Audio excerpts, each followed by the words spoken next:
back, everybody, to another episode of the Junkyard Dawgcast. I'm your host, Jordan Hill. Got Kipp Adams and Ben Wolk with me on this Friday afternoon, and we're kind of in a lull for Georgia football. They're still waiting to figure out who they're going to play in the 2026 Sugar Bowl, but we're going to have an opportunity to look ahead to 2026. The SEC released the schedules for all 16 teams, so we'll talk about that. We'll talk about what our final thoughts from the SEC title game, what's still kind of at the front of our mind from a big win for the Bulldogs. We'll talk about what Kirby Smart had to say as they continue working and preparing, getting ready for either Ole Miss or Tulane in that Sugar Bowl. We'll talk coaching carousel because we thought it was over, and buddy, it might have just begun. I think this coaching carousel just got a second win, courtesy of what's going on in Ann Arbor, and we'll close things out with some Georgia basketball. But guys, let's start with the news from Thursday night. The SEC rolling out everybody's schedule for the 2026 season. I'll roll through this very quickly, starting with Georgia's season opener at home against Tennessee State. The following week, week 2 at home against Western Kentucky. Week 3 at Arkansas. Week 4, home against Oklahoma. Week 5, home against Vanderbilt. Week 6 at Alabama. Week 7, that would be home against Auburn. Bye week in week 8. Week 9 against Florida in Atlanta. Week 10 at Ole Miss. Week 11, home against Missouri. Week 12 at South Carolina. And then week 13, back home Saturday, no longer Black Friday, home game against Georgia Tech to end this season. So I wanted to get y'all's general thoughts on how this schedule is set up for Georgia, what sticks out to you, what catches your attention. I'll start with you, Ben. What do you make of Georgia's 2026 schedule and just how it all came together? I mean, admittedly, I feel like it's a pretty favorable schedule for Georgia. I mean, the drawbacks, I guess you could say, your first SEC game of the season, you're having to go on the road, but you're never having to go on the road multiple times in a row all season long. You are opening up with, which we all knew that was going to be the case, but because you're opening up with those two relatively easier opponents, you're getting a first time head coach in your first road SEC game of the season, one where I think there will be some unnecessary bulletin board material from the Arkansas head coach's side in that one.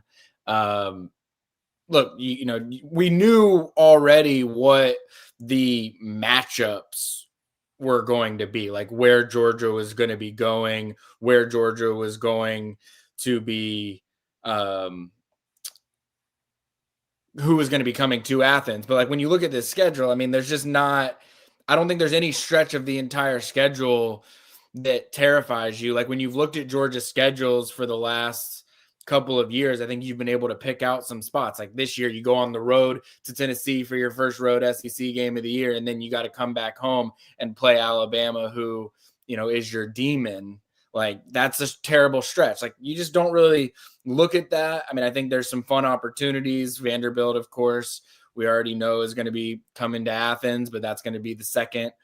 I mean, that stretch in October is just a fun stretch. I mean, you get Vanderbilt at home, presumably with Jared Curtis as the starting quarterback. You go on the road to Alabama to avenge back-to-back regular season losses against Alabama. You bring Auburn back home, which is always, of course, going to be a fun rivalry week. You have your open date, and then you have the first Georgia-Florida in a long time that's not going to be in Jacksonville, and it's going to be right there in your home state. And so I don't even think, if I'm looking at it correctly, I think Georgia they never have to play 2 games in a row outside of the state of Georgia. So, again, like I said, I think it's pretty favorable, all things considered. And while I do like the Black Friday with Georgia Tech, I think that Georgia probably prefers its home games happening on Saturdays. And so I think that Georgia's preference will be for that to be on Saturdays. Maybe when Georgia Tech's the home team, that will be different. Yeah, I think that's worth pointing that out because on one hand, it's like if you have the chance to play in the SEC title game the following week, you get an additional day, but also you are preparing with one less day against a Georgia Tech team that has proven it's pretty formidable.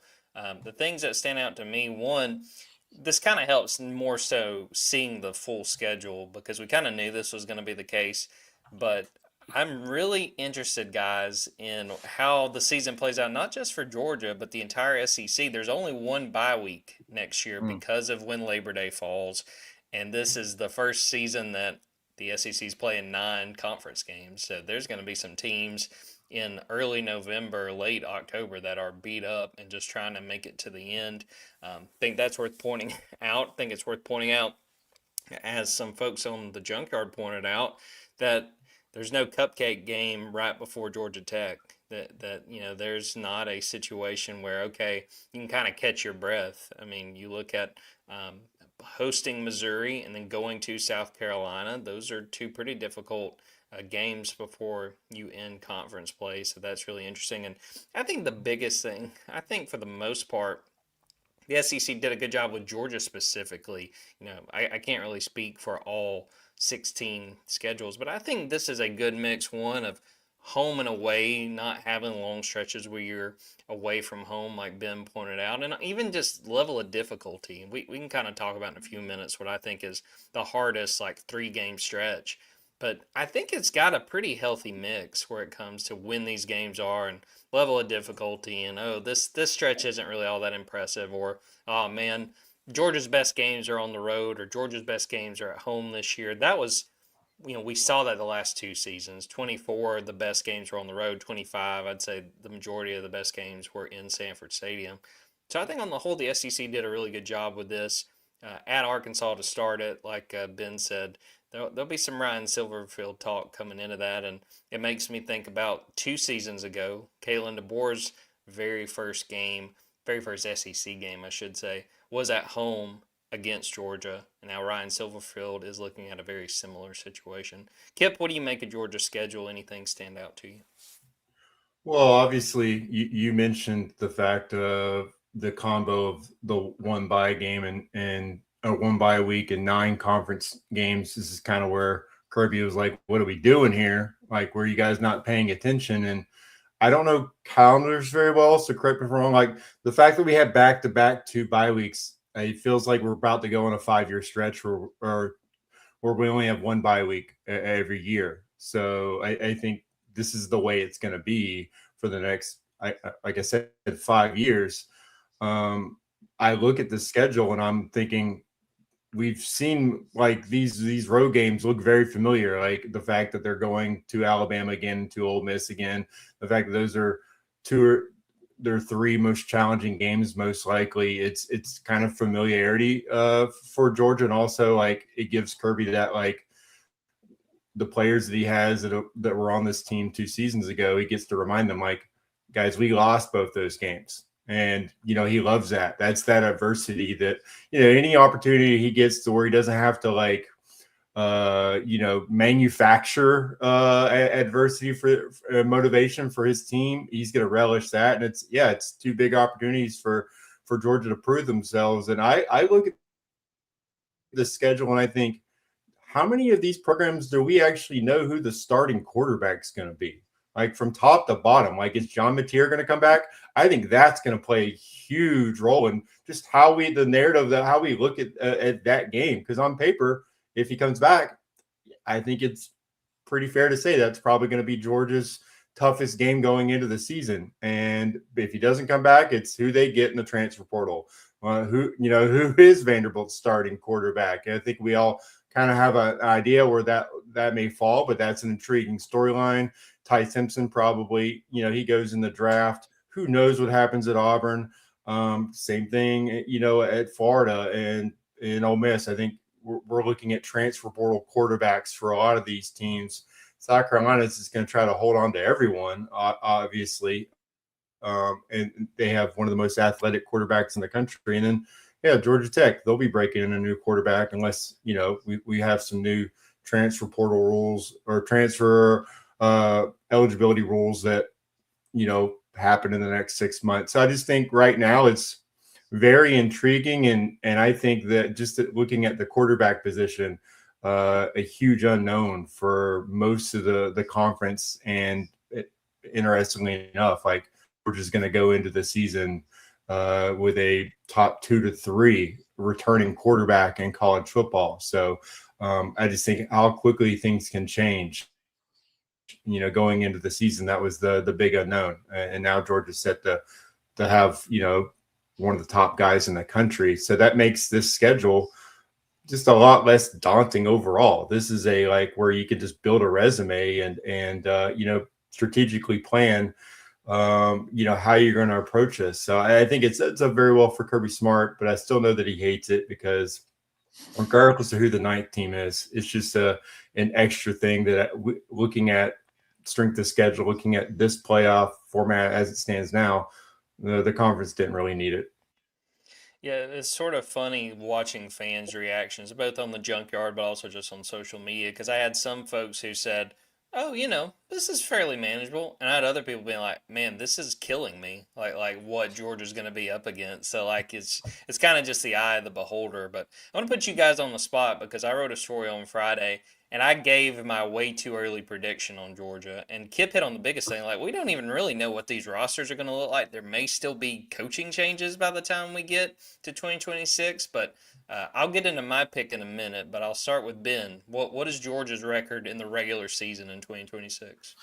Well, despite the panic that I think all of those people might have been, saying, I get it. It's a 9-game conference schedule. That element of it is more difficult. This is an easier schedule than Georgia's had the last 2 seasons, not just in terms of the quality of opponents that it's facing, which I do think probably is watered down on this schedule versus previous seasons.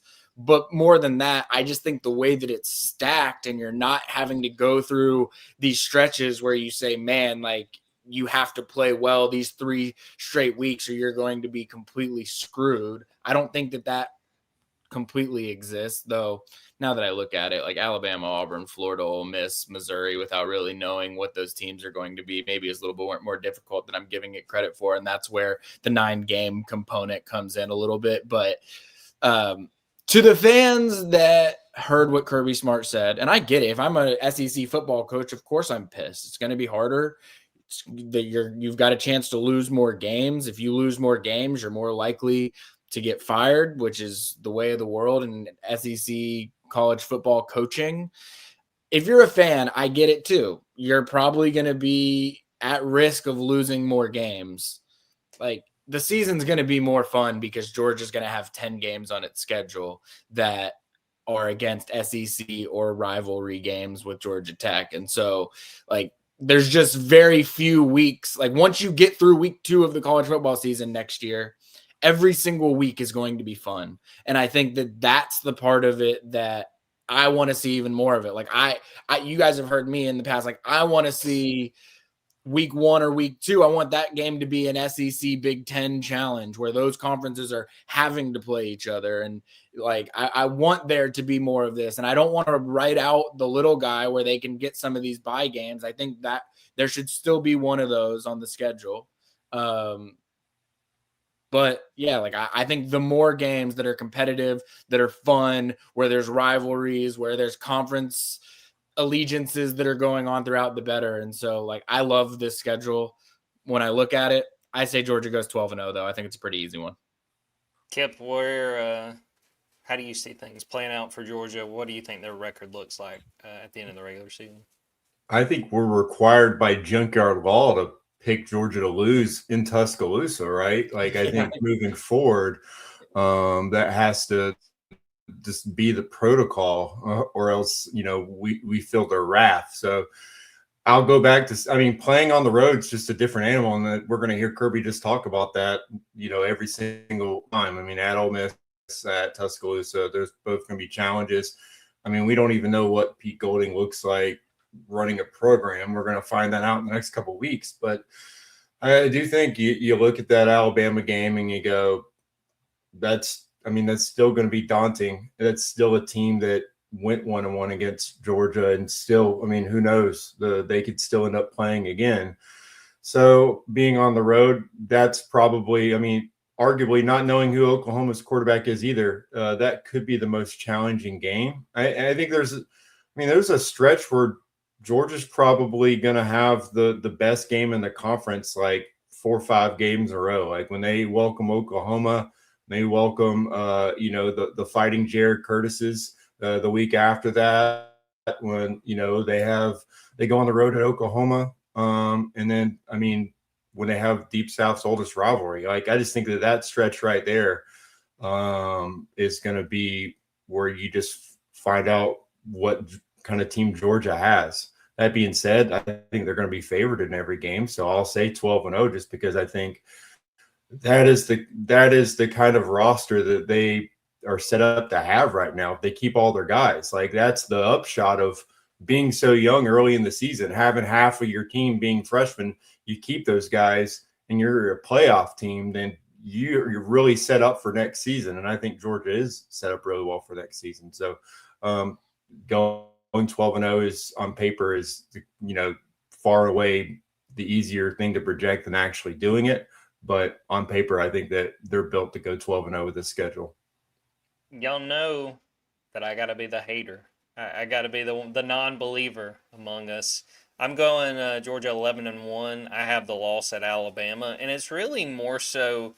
I have really bought into the fact I just don't think we're going to see undefeated teams in the SEC anymore. I just think that there's going to be a slip up along the way for even the best teams. I think the way the talent is distributed, I think now with the 9-game schedule, you're going to have teams beat up and really just fighting to make it through a season. So for me, when I looked at the schedule, and this is so wild to say, like with a 3-game stretch, I think the hardest stretch for Georgia with the schedule, home against Oklahoma, home against Vanderbilt. Didn't think I'd ever say that. And then at Alabama. I think that Oklahoma team, like Kipp mentioned, it really depends what happens with John Mateer, but I think they have a chance to be really good. I was back and forth. I felt very strongly there's a loss on here somewhere. I was back and forth between Oklahoma and Alabama, and Kipp hit on the biggest thing.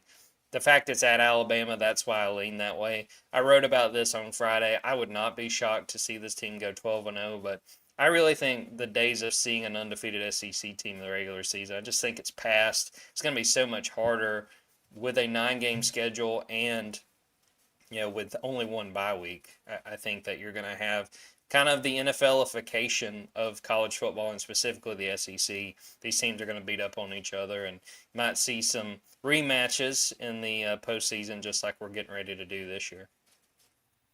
So, guys, I don't know how much you've looked at the rest of the SEC and what their schedules were. I was going to point out what I thought were some of the harder 2026 schedules. Shout out South Carolina and Missouri. They both pulled 4 playoff teams from 2025. They will be on their schedule next year. South Carolina's is very difficult, and you have to include Clemson as well.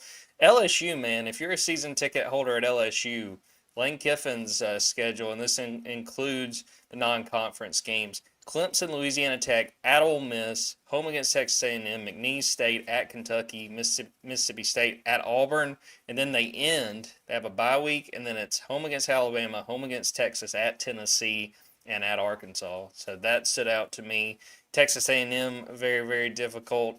Missouri State, Arizona State, Kentucky, at LSU, home against Arkansas, at Missouri, the Citadel, at Alabama, bye week, at South Carolina, Tennessee, and really the way they close this season, Tennessee at Oklahoma, and then home against Tennessee. So some of these schedules are going to be really difficult, but I think on the whole, they've done a pretty good job of spacing these games out and making sure not to overload one team or the other.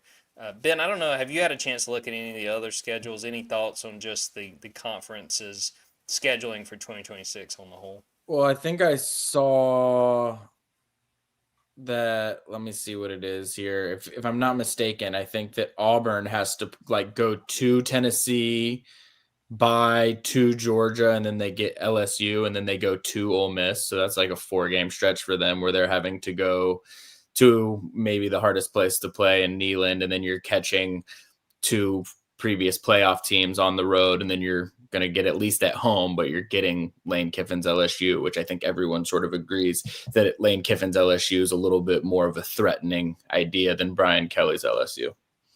Kipp, any thoughts on any of the other schedules? I just want to know how quickly they switched everything around to make sure that LSU starts, at Ole Miss. I mean, they went back and I mean, they made it happen, but they made sure they got that game as quickly as possible. And honestly, I think that schedule is impressive.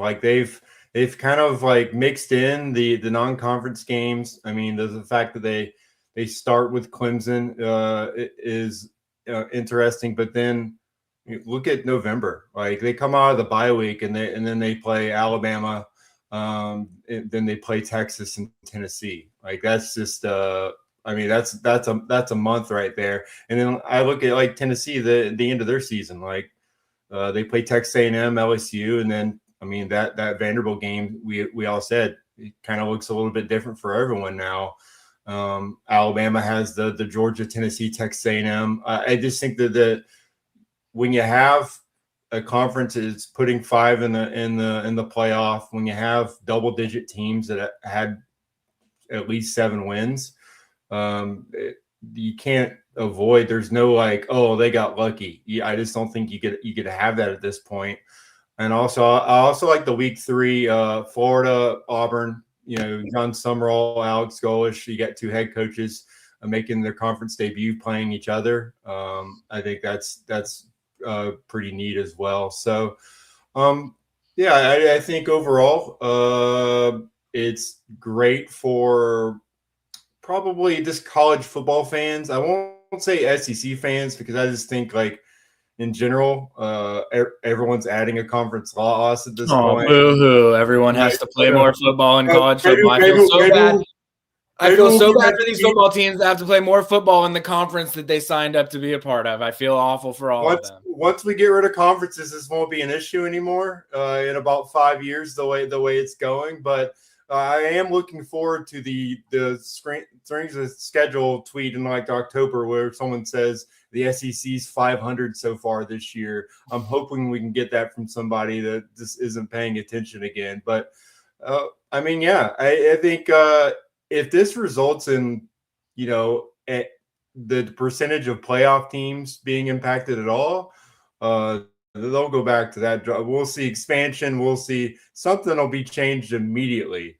For right now, I think the matchups are amazing. And from that standpoint, from getting to watch, you know, better games, I think even this season, I mean, like the college football, I thought the game's never been better in my opinion, but I can understand why change is always just seen, you know, in the lens of what are they doing to the sport I love. For me, I'm just looking at the matchups and going like, this is exactly like, I mean, what we always looked forward to. And it seemed like it was like you would pick one game each week and be like, oh man, that's definitely where game day is going to be. I'm looking at the fact that, you know, Georgia probably won't have game day whenever they have Alabama because the Red River rivalry is that week as well. I mean, it's just that it's just impressive in itself trying to figure out what the best game is every week. And I think that's an overall positive thing for the sport. Wanted to make sure Ben did a good job of pointing this out. We need to talk about some of the individual awards, individual recognition that some of the Georgia players and one Georgia assistant coach have gotten in recent days. Gunnar Stockton finished 7th in the Heisman Trophy voting. Obviously not enough to go to New York, but he got plenty of recognition from voters.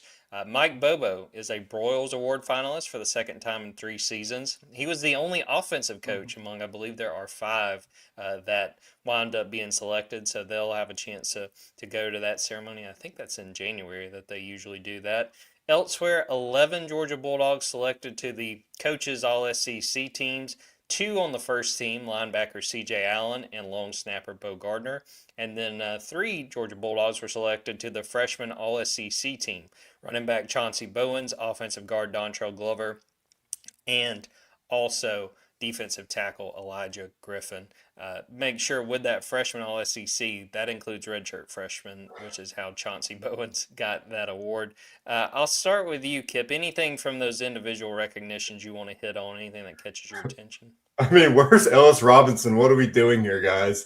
You lead the conference in interceptions, and you don't make the all freshman team. I think that team is just trying to like,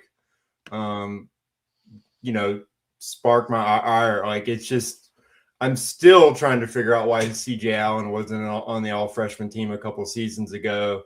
But it just feels randomized to a certain extent. Like, even if it can't be just box scores, because if they're reading those stats, and again, Ellis would be a shoo-in. But you know what? That's fine. I think Kirby probably appreciates him getting left out of that one and telling him he still has something to prove. But I think anyone who watched Georgia football the last half of the season saw him emerge as an incredible football player. They saw it in the game, in the SEC championship game too. It just makes his omission a little bit more perplexing. But again, shout out to Elijah Griffin playing a ton of snaps. Huge recognition for him. I think overall, looking at the list, I can't see anybody else that really stood out. I mean, Gunnar Stockton being an all SEC third teamer and, being seventh in the Heisman, it's always interesting to see how they see him in the conference versus nationally. But overall, I think it's a pretty strong showing for Georgia. Yeah, the Ellis Robinson thing, you're 100% right. And I still can't get over them picking Raylan Wilson over CJ Allen. Like that had to be like they texted Kirby and was like, hey, who should we put on this team? And he was like, one of the linebackers. Or he was like, the freshman linebacker. And they're like, cool. And they just picked the wrong one. And I tried to ask CJ and Raylan about it at one point. And they were both like, yeah, we don't really pay any attention to that. But the thing that stood out to me was, one, CJ very much deserving of all SEC. It's always a weird deal with these all SEC teams that there's usually not a ton of Bulldogs, especially on like the first team. And I always find that very funny because Georgia's the back-to-back SEC champs, but you kind of get into a situation where you're looking at stats and you kind of want to represent the whole conference, but you had to get CJ Allen on there, so I am glad that he got that honor. And the only other thing I'd say, Mike Bobo gets a lot of trash, gets a lot of grief. Second time in 3 years he's been a Broyles Award finalist. I mean, people recognize the job he's done. I think he's done a fantastic job on the whole in 2025. Just as simple as calling games. There's plays here and there I could point out that I thought, I wouldn't have done that there. But, I mean, you could do that with any good coordinator. I think he has put Georgia in position to succeed, and he's being recognized for it. Ben, what about you? Anything among these individual awards, the recognition you want to shout out? Well, you guys started talking about something that got me thinking. I went back and looked at the beginning of the season at the SEC Media Days preseason all SEC first team.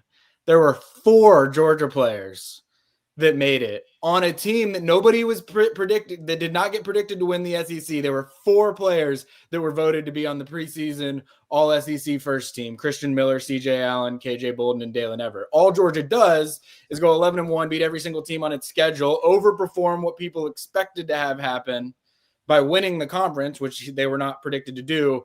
And they ended up having 3 less players on the postseason all SEC team. I do find that interesting to your point, Jordan. I don't understand how a team – look, let's put it this way. Georgia didn't have the coach of the year in the SEC. They only have 1 member on the all-SEC first team, none on the offensive side. On the all-freshman team, the guy who leads the conference in interceptions doesn't even make the team. Credit to them for getting Chauncey and Dontrell. I could have seen Dontrell Glover not being on there some way, somehow. So credit to him for being on there. Very well deserved. Gunnar Stockton's, not one of the 5 best quarterbacks in the country. He's not the best quarterback in the SEC. I guess one of 2 things it has to happen. I mean, one, maybe Mike Bobo is the difference. Maybe Mike Bobo wins the Broyles Award, and he is the reason why all of these things are possible, and Georgia can still go 11-1 SEC champs and beat every single team on its schedule. If that doesn't happen, I need to understand how Georgia wins all these football games. They don't got the best coaches. They don't got the best players. They don't got the best freshmen. Their perception before the season becomes worse at the end of the season when it comes to the players on their roster. Like, I don't understand. I gotta know what is the magic behind how Georgia wins all these football games, knowing that they're not the best in any of these categories, unless, of course, Mike Bobo wins the Broyles Award, in which case I think that it's very clear that Mike Bobo is the one sole reason why Georgia's program is elevated to the point that it is right now. Yeah, don't get me started on Coach of the Year because I looked it up, and this was a quick Google search, so this could be wrong. Nick Saban, all his time at LSU and Alabama, he won it 5 times. When you talk about the greatest coach of all time, it's just the way they look at some of that stuff is a little antiquated as far as I'm concerned. All right, we're going to take a quick break, come back. We're going to talk briefly about the SEC title game, anything that's sort of still sticking with us from last Saturday's win. We're going to talk about what Kirby Smart had to say as Georgia prepares for the Sugar Bowl, still waiting to figure out who they're going to play there. We'll talk about the coaching carousel, and we'll also talk some Georgia basketball right after this.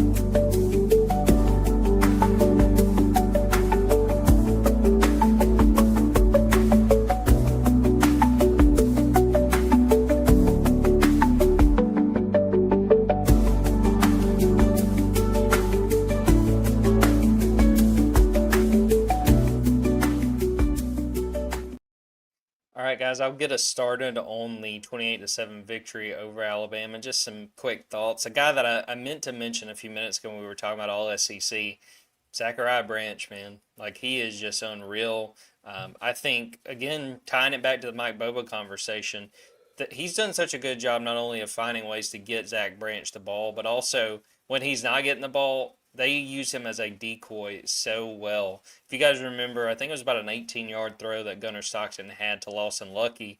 On that play, Lawson and Zach are on the same side of the field, the right side of the formation, and Zach Branch goes out to the flat, and you see the defenders paying attention to him, and that gets Lawson Lucky open. So that stood out to me. Shout out Malachi Tolliver. Wasn't a perfect game, but I don't think anybody was expecting that against that Alabama front. I thought he held his own. I thought the offensive line on the whole played really well. And again, I look at games like this. I think I said this in the post game. You just got to win. Doesn't got to be pretty. You don't got to put up 600 yards of offense. You're at that time of year. You find ways to win, and you worry about anything else later on. Good to see Chauncey Bowens is okay after he got hurt late in that game. That sort of looked like a situation where you go, man, the game's over and you get a guy hurt, but Kirby told us on Sunday that he's fine. I think just kind of fell awkwardly on his back toward the end of that game.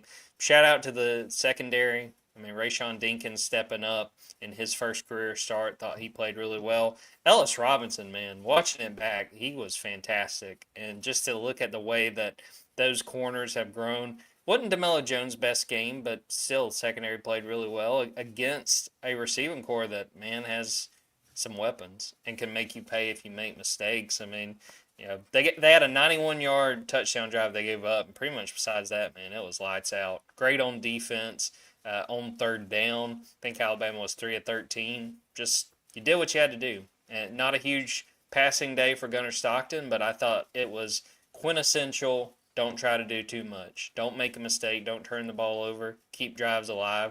Like we talked about after the game, they were opportunistic, and they did what they had to do. And, I mean, you win any game 28-7, much less against a playoff caliber team, you deserve a lot of credit. Kipp, what sticks with you from that SEC title game? Anything you want to hit on? That I think Georgia left points on the board by design. And I think we've seen Kirby do this before. He knows early on in a football game when there's an advantage. And I think the numbers tell him that the best course of action for him is to get this game over as quickly as possible so I have my team healthy for the playoff. He knew he won that game in the trenches early on. And, yeah, does it drive fans crazy to see Kirby go conservative in the middle 8? Sure. But he also, again, he knew this game was in hand for him, and that's the game plan he instituted. And if you look at Georgia's profile going into the college football playoff, like, they're number 3 in the country in time of possession. Like, they're at 34 minutes, basically, time of possession, which is the highest ever under Kirby Smart. And I think that's the whole plan, is that they're just going to – they go full anaconda and just suffocate you. and or boa constrictor, whatever. But you know what I'm saying here. Like, I think that is Kirby's MO, and that is he's proven that you can win like that. And so I think overall, it's just impressive to know that that's where Georgia was at this point in the season.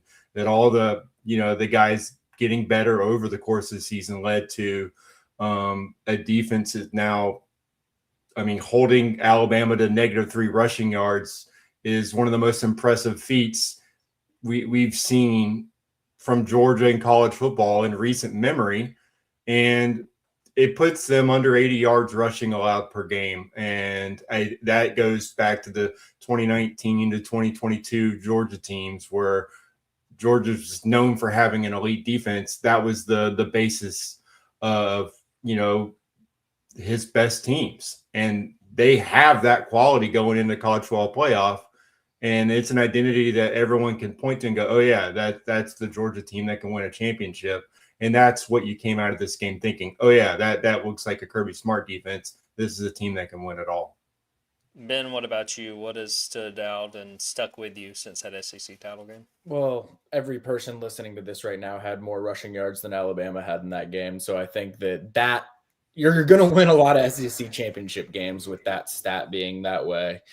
You mentioned the sort of decoy play to Zachariah Branch that went to Lawson Lucky. You obviously mentioned Zachariah Branch and how much of a difference maker he is. I think that if Mike Bobo were to be able, all my bits previously aside that I was just doing in our last little segment that we were doing, if Mike Bobo were able to draw up the perfect play to throw into the face of everyone who's ever been critical of him online, I think that touchdown to go up 28-7 was it.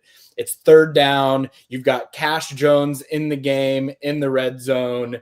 You run a fake swing to Cash Jones that the Alabama defense, I've never seen a defensive back sell out for something more than he sells out for Cash Jones on that swing, which really I think was the difference in Zachariah Branch having the space that he needed to be able to make the other defensive linemen and outside linebackers miss when he caught the screen. So for him to run a fake swing to Cash Jones in the red zone that turns into an actual screen that goes for a 3rd and 12 for a touchdown or whatever it ended up being, I don't know that there was a funnier play that Mike Bobo could have created as a I just won the SEC championship game for the second straight year as your offensive coordinator with everything that everyone criticizes me about multiple things that happened during the course of that play. I loved it. And I've probably watched that play both like the regular clip, but also when Georgia put out the overhead view from the ceiling of a roof of Mercedes-Benz, which is an awesome clip. I can't even remember. I think it was on the Georgia football Twitter account, but it's just an awesome video montage of everything that happened during the course of that game from the overhead view. But that play in particular is just awesome to watch from that look. Shout out Mike Bobo for the second time in 2 segments. Yeah, go seek out that video because it's very cool to see the highlights. I'm glad you called out that play, Ben, because it was great usage and Cash Jones as a decoy. We all saw that. Oh, it was so fun. It's so like just thinking about everything everyone said all year long for that to be the play that he calls in that moment. It was an inconsequential moment. If we're being real about it, Georgia doesn't get it. They kick a field goal. They still go up 3 scores. It doesn't really matter whether Zachariah Branch scores on that play or not. But man, the fact that it played out that way and that was the play call in that spot, I just find it hilarious. Did want to shout out, I thought this might have been Georgia's best game from its inside linebackers as a whole. I thought they played great. C.J. Allen looked more like himself. Raylan Wilson, you get around him with the ball, you're not going very far. Chris Cole played really well. Justin Williams recovered the block punt and also had a key pressure. And then Zayden Walker, man, that dude is coming on. He's got a sack. He had another big pressure in that game as well. So wanted to shout that out as well. Well, as we mentioned earlier, we are still waiting to see who Georgia's going to face in the 2026 Sugar Bowl. It will be either Ole Miss or Tulane, but On Sunday, we had a chance to talk to Kirby Smart, just ask him a few questions, learn a little bit about sort of the process, the weeks ahead as they prepare for that quarterfinal game. I want to read a quick quote from Kirby as far as the practice schedule. He said that this was on Sunday, quote, "I don't think I need to rush to judgment on that as far as what the practice schedule will look like. We just finished less than 24 hours ago, and we're going to look into it, keep talking to people. We had a couple scenarios, a win scenario last night and a lose scenario last night of schedules, but it doesn't mean we have to follow it." So he really talked about trying to get everybody healthy, trying to rest a little bit this week, and then I think they're really going to ramp it up after that. He had mentioned that he's talked to some of the teams that had the first, coaches that had the first round bye last year. As Kipp pointed out, probably one of those guys more than any of the others, and that would be Oregon's Dan Lanning, to try to get a sense of what they liked, what they didn't like. So I think that's worth pointing out. But got a couple clips of Kirby I did want to play, and I wanted to start with what I think is the most intriguing conversation and sort of point to follow these next few weeks, and it's Colby Young. He fractured his leg against Ole Miss. We all just sort of assumed he's done for the year. He's going to keep rehabbing, but it's probably a stretch. This is what Kirby said as far as where Colby is and what the chances are of getting him back for the Sugar Bowl. We went over some injuries today, and his name came up. I think it would be a stretch, and we're so far off. I was not thinking of being able to get him back when the injury occurred in the initial timeline. There has been some optimism with his rehab and his recovery, but it was more for after the initial game if we were able to advance.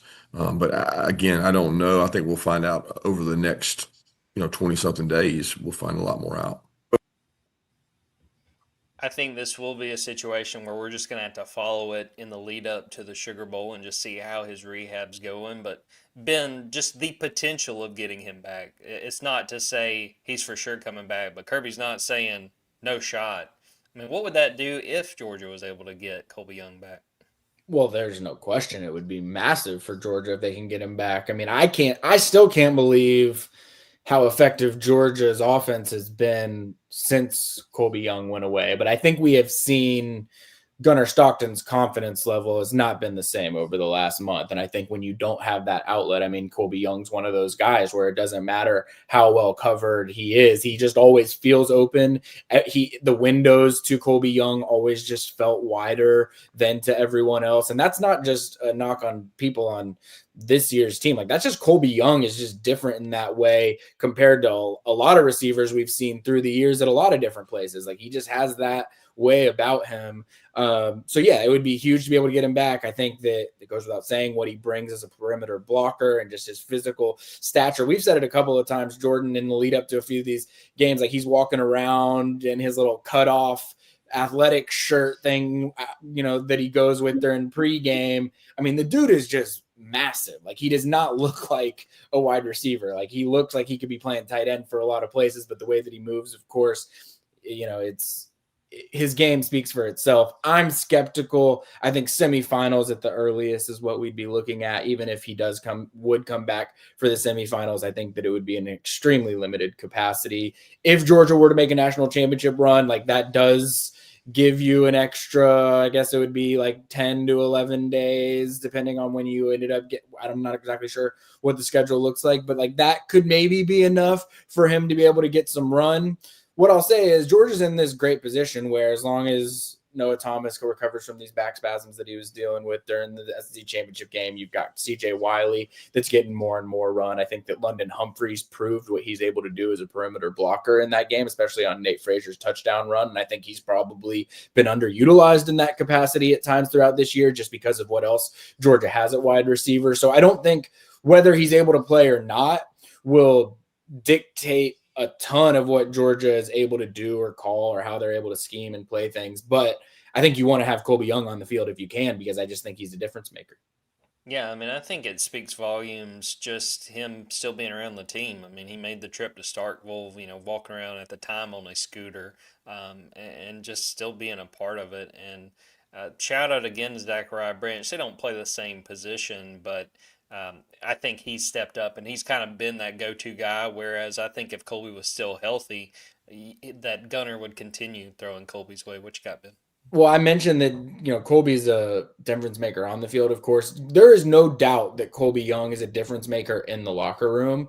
And I don't even want to rehash, his history with Georgia, but of course he has something off the field happen last year that a lot of guys would have probably gotten the axe right away. And you don't just get to hang around because you're a good football player at Georgia. There have been good football players that have been told to go find a new home because of mistakes that they've made during their time at Georgia. I think that his mistake was viewed as something that I think Georgia felt that there were nuances to his mistake and the details of that situation that played into it, and why Kirby Smart always says case by case. But I also think who Colby Young has been as a person and player in Georgia's locker room since the moment that he arrived has stood above a lot of other people that have been around Georgia for the last few years. And I think even before his incident happened last year, Kirby Smart talked about him as a leader and the type of person that he was and what they were getting from Miami as just being such a standalone from a lot of what they've gotten, not just out of the portal, just in general in terms of leadership that they've gotten that have come to Athens. And so I think that's why Georgia was more willing to stand by him through all of that, let him sort that situation out. And when he came out on the other side of it, that they knew that they had someone that was going to give them not just on-field production, but be someone in the locker room that was going to be better because of it and was going to make the locker room better because of it as well. So I think that's an important thing to when you tell Colby Young's story, because you see him before the game. Like, he is very clearly someone that everyone gravitates to. Even now, when he's in his boot and he's doing his pregame stuff and he's throwing the ball around, like, some people gravitate towards him. People look up to him. Like, he is one of those types of guys in this Georgia locker room. And I think that says a lot, because typically those guys have been built through the program. Those are the CJ Allens who exhibit those qualities as well. But it's people that have been part of the program forever. He's someone that was planted into the program and immediately adopted just what the culture of Georgia means to him. And I think that that's why he's an asset to Georgia, even when he's not on the field right now. Yeah, I think about even before this season, back in the spring, when the conversation was still part of, Colby still being a part of the program after everything that happened last October, and Kirby was raving about what he meant to that wide receiver room and what he meant to the team. And you're seeing that even when he's not available. Kipp, what do you make of just the potential of Colby coming back and just what we're going to be following these next few weeks? I don't want to throw cold water on everything, but I think him being able to practice is different than him being effective in practice. So I think, if he's healthy enough to get out there and practice, he might not be the Colby Young that you saw earlier in the season. And so I think, they're not going to run him out there before he's ready. And so I think that's where, we're thinking if Georgia gets past the Sugar Bowl, then that's probably where I'm thinking right now, but it's too early to know. I'm not gonna rule him out, and I think the fact that he's close is impressive on its own.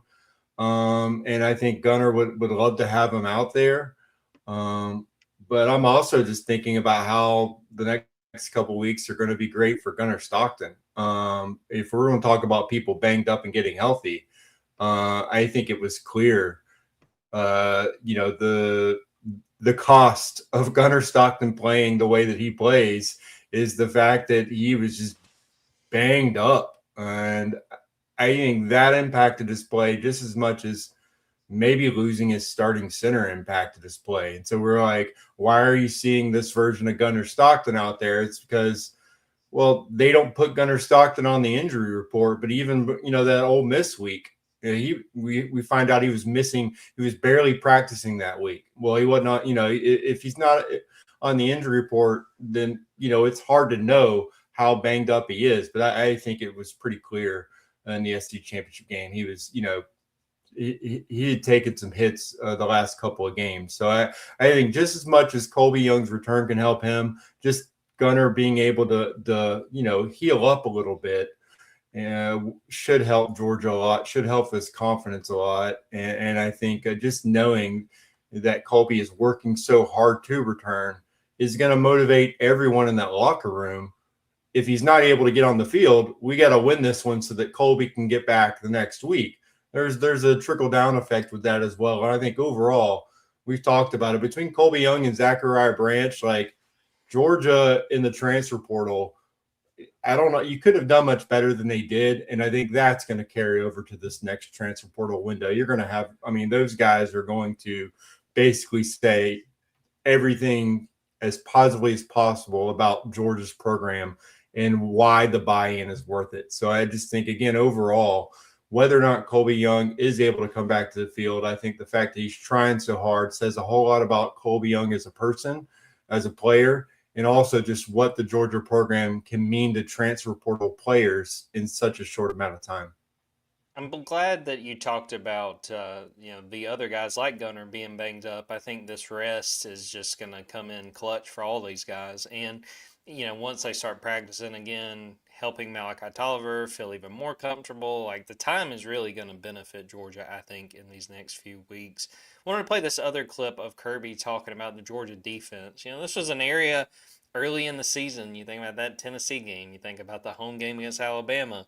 Looked kind of shaky, but man, they have been very impressive to end the regular season than what they did in Atlanta. So what Kirby said as far as what he's seen, the progress this defense has shown over the course of the year. A defensive staff that had a lot of confidence in the players.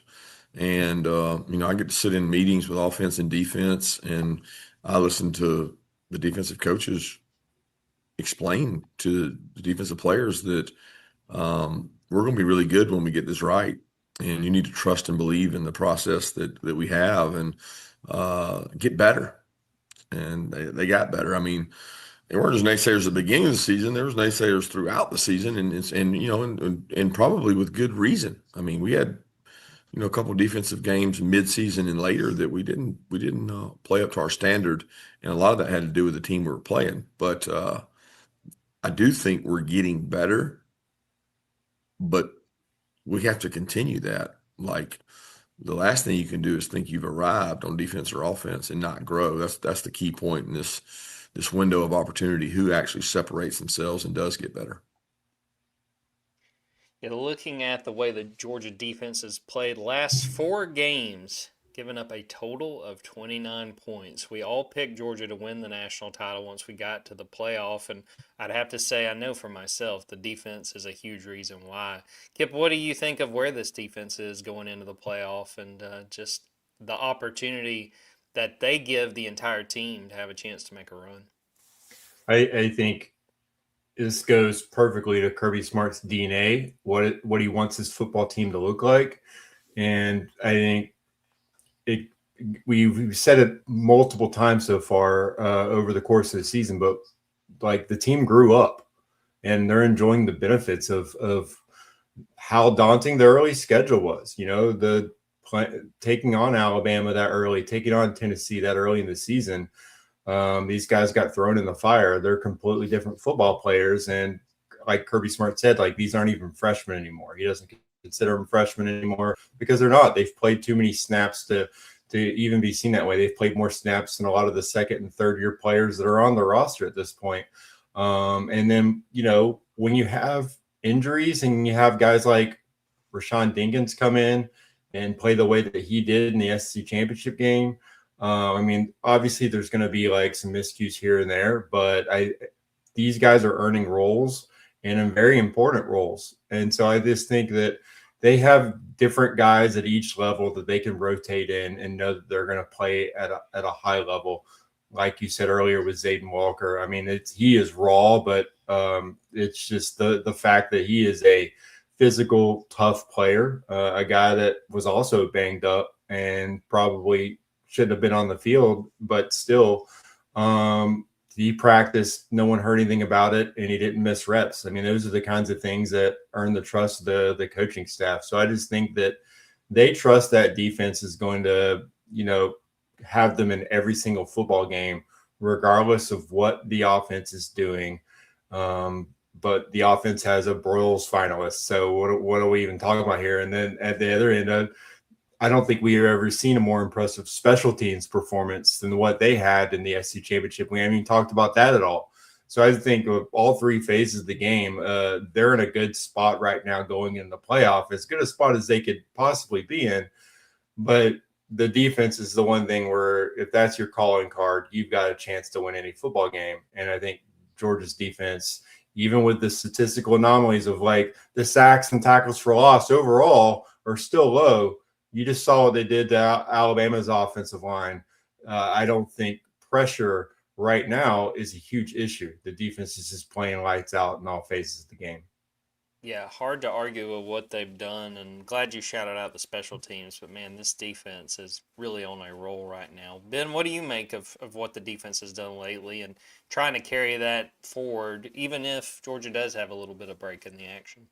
Well, that was probably the closest we've gotten all season to Kirby Smart acknowledging that not everything was perfect defensively all season long. What I will say, and to his credit, and he even called this out there, like, I think a lot was made out of this Georgia defense because of what happened in the Tennessee games and the Ole Miss games. And when you go look at it, I mean, Tennessee and Ole Miss are the number 1 and number 2 in yards in the SEC this year. They're number 1 and number 2 in passing yards in the SEC this year, which is probably the way to beat Georgia is through the air, not on the ground. So they had that benefit going for them. They're 1 and 3rd in the conference in scoring average. So those were the two games that were really rough. And when you look at it, it's like they did that to everyone. I mean, Georgia held Ole Miss under. I mean, Georgia gave up 5 touchdowns and 5 possessions to Ole Miss, still held Ole Miss under its season scoring average. Like Tennessee, Georgia gives up 41 in regulation. They only give up 38. Tennessee's averaging 40.8 points per game. Like Georgia essentially, in regulation holds Tennessee under its scoring average. In fact, Georgia held every single opponent that it had this season under its scoring average, which isn't a surprise. That's what Georgia defenses are expected to do. But all that to say, it's like it outperformed what those offenses are typically expected to do when Georgia was playing them. So I think that it was probably a better than we realized defense all season long. I think that when you look at where they've improved in some areas, like you can look at specific guys, like Quintavious Johnson has gotten better all season long. Joseph Jonah-Ajanye has gotten better all season long. Gabe Harris has gotten better all season long. Elijah Griffin has gotten better all season long. When you put those bodies up front and they haven't played a ton of football, and now they've played 13 games and they've been grizzled in some of these, really difficult road SEC type of environments, like now you have them playing in SEC championship games and they're all making big time plays and big time moments. And it looks like they've been there, done that before because they've now played a lot of football. So I think that the youth that Georgia had on defense is now its weapon, because now that youth is all guys that are still hungry. They haven't won championships before. They haven't accomplished what guys before them at Georgia have accomplished. They're still crazy hungry to accomplish all of these things, but they now have an entire season of experience built up, and they have a lot of confidence built up because Georgia has won in a lot of these situations and found ways to win when they maybe shouldn't in a lot of these situations. And so I think that all of these guys now are playing fast, they're playing comfortable, and I think, that I just mentioned the guys up front. I mean, Ellis Robinson, of course, that's the case for him. I think you could even some of the older guys like Ja'Cory Thomas has played so much more football now than he had played 7 weeks ago, that you saw him on Saturday. I mean, he makes an open field tackle on Jeremy Bernard, which basically no one makes open field tackles on Jeremy Bernard, especially defensive backs, and forces Alabama to punt in a key spot on last Saturday. He has a big sack on Ty Simpson coming out of halftime. So look, I don't think there's any area on this defense right now where you really point to and say that's the weak link on this Georgia defense, because I think Georgia's just pretty sound, pretty talented, and now pretty experienced basically everywhere across the board.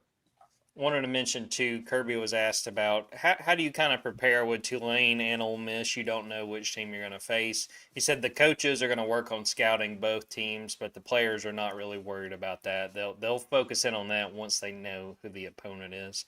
All right, guys, coaching carousel check-in, and boy, oh boy, there's a lot to get into, both with the hires that have been made, but now the jobs that are open.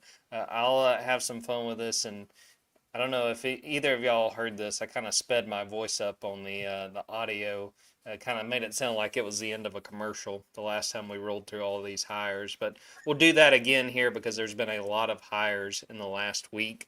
North Texas hires Neil Brown. South Florida hires Brian Hartline. UAB keeps interim head coach Alex Mortensen. Tulane keeps interim head coach Will Hall. James Madison hires Billy Napier. Cal hires Tosh Lupoy. Penn State hires Matt Campbell. Memphis hires Charles Huff. UConn hires Jason Candle. Toledo hires Mike Jacobs. Southern Mississippi hires Blake Anderson. And Coastal Carolina hires Ryan Beard. We're not going to go through all of these, but I'll start with you, Ben. Is there a hire in that mix that stands out to you, one that catches your attention? Yeah, Charles Huff to Memphis stands out to me, obviously, because you picked it for me. Trying to think, like, of the hires that you just called out, the things that really, really stand out to me.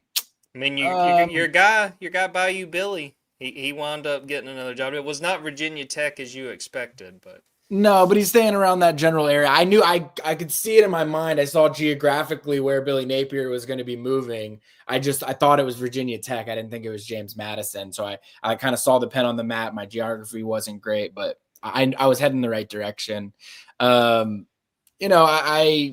I do like that hire for James Madison. I like that hire for Billy. I think that's a pretty good match. I mean, all I can really think about right now, for being real, is this Michigan opening, dude. I mean, it's just completely changed the way that we're talking about the 2025 coaching carousel, which was already a crazy thing. We'll get into that in 1 second. Kipp, anything from the hires we just went over that stood out? I mean, based the same reason for Ben's reasoning. I love that Kyle hire. I think Tosh Lupoy makes a lot of sense. He was, again, I'm not going to accuse myself of picking the low-hanging fruit there, but I thought he was an obvious choice for them. It felt kind of like a no-brainer. But overall, the one that sticks out to me right now, kind of for reasons that Ben just mentioned, that Penn State hire of Matt Campbell, I think they're probably still sweating a little bit, but going, oh, man, like if we hadn't gotten that thing done, we would still be looking for a head coach right now, because I think Matt Campbell would 100% be in the running for one of these newly opening positions, and I do not think Penn State would have won that battle. So that's a good hire overall. They got really lucky. I mean, it looked like they had fumbled it left and right, and so they failed up, and they really failed up. I mean, like, it was, like I said, the timing worked out great for them. And now we kind of watch as I think we're going to have, I think this list is going to get really hard to fit because I think we're going to have 3 or 4 trickle-down effects from this new opening. Yeah, this is about to be the second spinning of the carousel. And yeah, if you're Ward Manuel, Michigan's AD, I have to imagine you called Matt Campbell's agent and said, all right, he signed that deal, right? Like, it's okay, it's done. Damn. Okay, we'll move on, because that would have been an obvious one there. All right, so let's talk about, there's 3 jobs we have to fill. And since Ben got Charles Huff to Memphis, he gets to go first on Michigan. Who does Michigan hire to replace Sharon Moore? I was going to mention this since we've been recording. CBS Sports' Matt Zenitz has the charges against him: home of invasion in the 3rd degree, stalking, breaking and entering, or entering without breaking. Just an insane situation going on with the Michigan program. But who do they turn to, Ben? Who replaces Sharon Moore as the next Wolverines head coach? Well, I'm trying to think. I want to make sure I haven't actually picked this guy to take another job. I know one of you has taken him to pick another job, and I'm just making sure that I haven't. All right, I have not.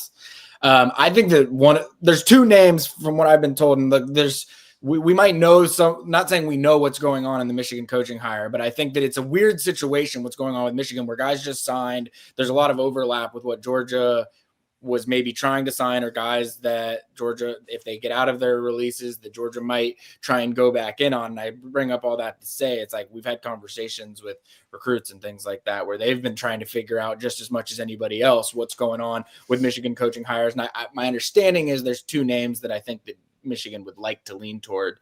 I'm going to go with the guy that I think, from also what we've heard, is he's been trying to look for jobs elsewhere throughout this entire coaching carousel window, and that's Washington head coach Jedd Fisch. I think that it would be a safe hire. I think that he would like to be able to get to a big-time job like, not to say that Washington's not a good gig. I mean, they were just playing Michigan in a national championship not too many years ago. So it's not like they should be considered that differently, but they are. And obviously the NIL funds that Michigan has is a little bit different than what Washington is able to do. So I think it would be a good move for him. I think it would be a stable hire for Michigan to be able to get someone that has proven that he can build programs at multiple places, but also someone that I do think has been vocal about behind the scenes trying to get somewhere other than Washington. And so I think that they know it might not be the most difficult, hey, go get this guy after signing day type of hire. And so, yeah, Jed Fish, I think it would work out fine for both sides. I think that is a great pick there, Ben. He was the number one guy on my board. Really interested to see if that's the direction that Michigan decides to go. And just fascinating to see how quickly this comes together because, as Kipp outlined a few minutes ago when we were talking about Matt Campbell, a lot of guys that would have been in the mix for this Michigan job have either signed extensions with their current schools or just got new jobs. So I think you did a really good job there, Kipp. All right, who's your pick for the Michigan job? I'll admit that would have been my pick had I not already chosen him. But if my memory serves me correct, which it probably doesn't, I think I brought up during that UCLA coaching carousel jokingly Kalen DeBoer at the time. Early on in the season, I said, I don't know how this is going to go. It makes a lot of sense for him to get out, and that program would make a lot of sense for him. Well, here we are. I think Kalen DeBoer probably did not even blink an eye when Penn State opened up. I don't think that was something he even considered. This job feels different. And I think overall, there's a lot. This is kind of just a dice roll for me. I'm going to choose Kalen DeBoer because I think if they go out and lay an egg, if Alabama lays an egg against Oklahoma, I don't think he's going to want to be in Tuscaloosa much longer. I think it kind of like the way he looks at that job, that Michigan job, will be impacted by if Alabama has a disappointing end to their season. For a loss in the first round of the playoff would definitely fit the bill there for the Crimson Tide fan base, the expectation, what he came into trying to replace. I mean, he's a great coach. I mean, we just saw him, lead Washington to the national championship game a couple years ago. And I mean, who they lose to? They lost to Michigan. So I just think, again, he was in the Big Ten a couple of seasons, I believe, at Indiana. I mean, I'm sure that he loves it in Tuscaloosa. Sure. But if we're talking about being able just to hit the reset button quickly, go to a Big Ten elite school, convince that highly touted quarterback to come back, and the young talent they have on that roster, I think it would make a lot of sense. And also, I'm pretty sure his general manager played and also worked as the general manager at Michigan, Courtney Morgan. So I just think that you could take the staff there. It works. It fits. And I think overall, like, we're probably going to hear some, out of left field candidates for this job. And I'll just go with the one that would you want to talk about resetting the coaching, breaking the wheel. That would definitely do it. Yeah, I think you guys got the top two options on the board. And again, this might be a situation where they pluck somebody that we're like, whoa, where did that come from? But given the mess that's on Michigan's hands and given the situation, again, they're going to have to hire somebody after signing day. I think that there's going to be a little bit of panic. I think there's going to be some top names like Kalen DeBoer, who turned the job down. I'd say Jed Fish would take it if he's offered, but just in my scenario, since he's not available, I'll say that he stays put. And Michigan looks inward and says, you know what? Let's just hire one of our own. We need a Michigan man for this job. And so part of me really wanted to pick Biff Poggi here and say they just roll with him, but I just don't think that's going to happen, though I'd love to watch it. Adam Stenavich. He is the Green Bay Packers offensive coordinator. He was an offensive lineman at Michigan. I say that they decide we're going to bring in one of our own, and he's a young guy. He's only 42. But I say that again, this is my pick because you guys got the top two options. They go with a Michigan man. They turn this thing over to Adam Stenovich, another offensive line guy, which is what Sharon Moore was. But they turned to one of their own to try to clean this thing up. Jordan, I really like that pick, and it gave me a thought. It's like, we're measuring whether we get these coaching picks correct or not. I don't think it's about whether you get the coaching picks correct or not. I think it's about making a good, smart, well thought out coaching hire. And I think that you just did a better job right there than we probably should expect Ward Manuel to do. So I think that you just made a great hire, whether or not Michigan makes that one or not. Well, I'm glad that's the way you're measuring it because I'm the only freaking guy that hasn't gotten one right. So we'll just go with that from now on. All right. I'm going to let one of you guys decide if you want to go first on the next one. Washington State. Jimmy Rogers left in like a heartbeat to take the Iowa State job. It was like, I don't even know that Penn State had announced Matt Campbell was officially the head coach, and Jimmy Rogers leaves after a really good 6-6 first year at Washington State. Does either one of y'all want to go first on hiring this job? Kipp, you can go ahead. Oh, yeah. Well, I'll take a stab in the dark at this one. I think I'm not going to be the biggest expert as far as the Cougars are concerned. I think overall you got to look at someone who has experience in the area, and so for me, I'm thinking about their former quarterback.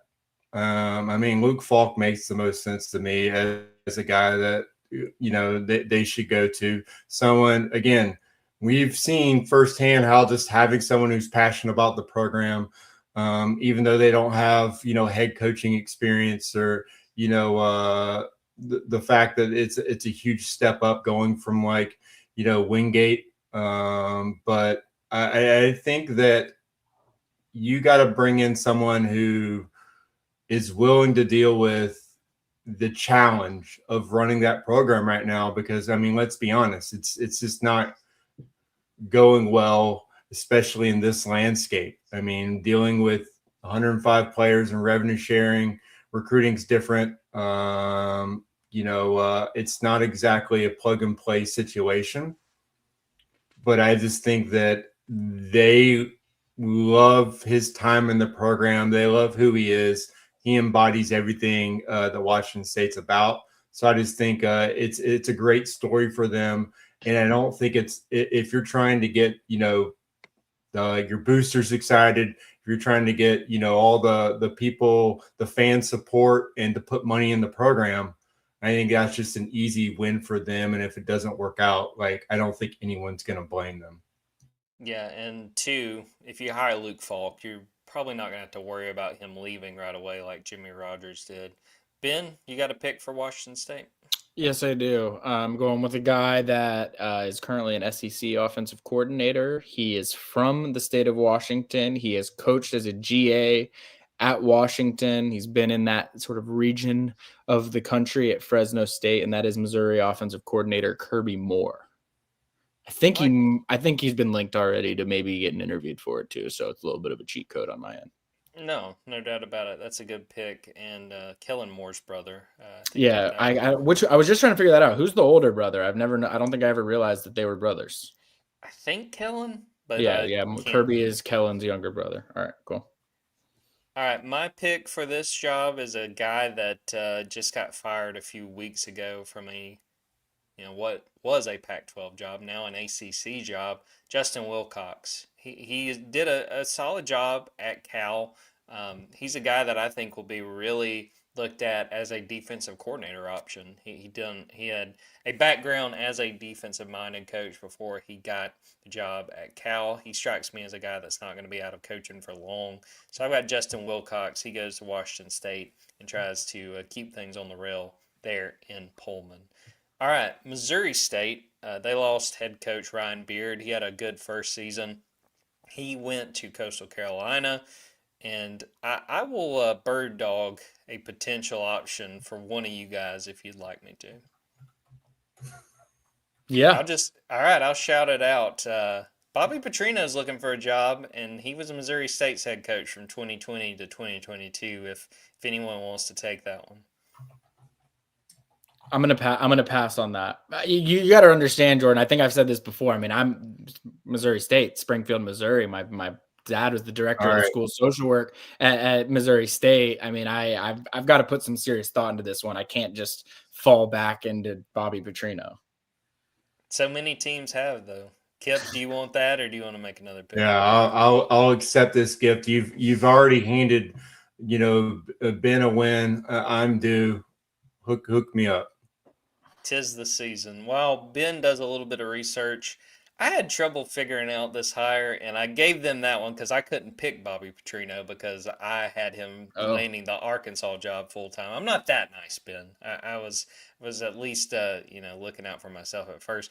I'm gonna go with Barry Lunny Jr., former Arkansas quarterback who is Illinois' offensive coordinator. 51, done a great job. I think that Brett Bielema and that staff at Illinois have exceeded expectations when he got that job. And Illinois traditionally is just a team that you would expect to make a bowl game every third year. And I think that they've been very consistent, and I think that they've done a great job on offense. I think Luke Altmaier has been really good for them, and they've been productive. So Barry Lunny Jr. leaves Illinois, takes over at Missouri State, gets his opportunity. All right, Ben, where are you going with the hometown team? Kip probably made the right decision taking that one. I'm gonna say they've had a tendency to make some internal hires, and I'm trying to think who their you know what? You know who their offensive coordinator is right now? I do not. I believe that their offensive coordinator is the son of Bobby Petrino, Nick Petrino. And I'm going to take Nick Petrino getting the promotion over his dad and being Missouri State's next head coach. I gotta admit, I like it. I can see the vision for that, and who knows if Bobby wants to go back, give his son an opportunity. So that would be pretty good. All right, Georgia men's basketball minute. Not a ton that has happened since the last time we did one of these. Georgia's getting ready to take on Cincinnati, 2 p.m. Eastern time on Saturday. That will be on ESPNU. We had a chance to talk to Mike White, and we also talked to a couple of players, and they felt like they have handled the break they've had. They have not played since December 2nd, so they feel like they've handled the break well, and this will be a good test. Mike White described this Cincinnati team as the best defensive team they played this season. So going back to Atlanta State Farm Arena, and that will be a fun one to watch. Kip's going to be handling that one. I want to shout out Jed May and Catherine Skian. We're going to be at that wedding. Ben and I both will have a chance to be at that wedding. Ben doesn't know it, but he's going to DD for me. So, but we're going to have a good time. We're looking forward to that. And a big test, probably Georgia's biggest test left on the non-conference schedule before they play Auburn. They will host Auburn on January 3rd for the first SEC game of the season. Yeah, I mean, Kip gets to cover Georgia basketball game. I've got to go hang out with Jordan and Jed. Thank goodness for Kate, or otherwise I wouldn't be there. But yeah, Kip, I got to say, Georgia is currently the number one offense in college basketball right now. I never thought that we'd see the day. Yeah, no pressure on me. They've basically scored 100 points a game with you guys, and I'm going to go out there and they're going to, barely cross the 60-point mark. And, well, I'll never be covering another basketball game after that. They've been hot when Ben has done it. So really, if they're not good, it's really more Ben's fault than it is Kip's, because Ben should have showed up. Again, blame Jed May for all of these things if they play out that way. Well, that's a great note to end this podcast on. Thanks to everyone who watched this live, everyone who is watching or listening to it after the fact. Please go to Dawgs 24/7, subscribe. We've got basketball season. We're still going gung-ho in football season, and before long, we're going to be talking about the transfer portal. Hey, shout out Pierce Sperlin. I meant to do that as well. Coming back, and he's going to transfer from Georgia. He couldn't stay because he was medically disqualified, but another shot at playing. I think everybody should be rooting for him, see what he's able to do. do. But go subscribe to Dogs 24/7. Subscribe to the Junkyard Dawgcast wherever you get your podcasts. Please rate and review. It helps us a ton. Subscribe to our YouTube, Dogs 24/7, the TikTok as well. We'll have some content there. Getting ready for the 2026 Sugar Bowl. So we'll end the episode right there. For Kipp Adams and Ben Wolk, I'm Jordan Hill. Until next time, take care, everybody.